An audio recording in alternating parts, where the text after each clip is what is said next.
Today I'll teach you guys how you guys can fix your account has been disabled in App Store problem. If you're facing this problem, whenever you try to download an app, it doesn't download. So let me show you how you guys can fix it.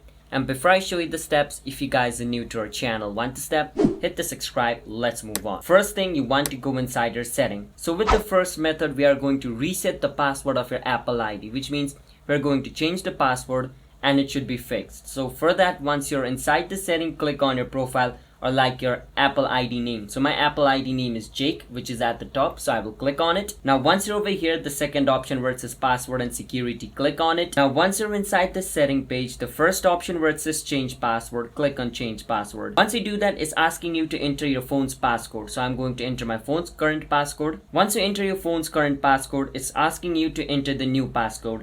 So enter your new passcode and enter the new passcode again to verify it, and then click on change at the top right. Once you do that, the password of your Apple ID will be changed. Now try to open your App Store, your problem should be fixed. If it's still not fixed, then check your Wi-Fi, because sometimes due to slow Wi-Fi as well, it causes this problem. So if your Wi-Fi is slow, you can change Wi-Fi or change into a data connection for stable connection, and it should be fixed. So after changing the Apple ID's passcode, your problem should be fixed. And by checking your internet connection as well, just make sure, and if your internet connection is fast, your problem should be fixed as well. If it's still not fixed, then just like hard reset your iPhone.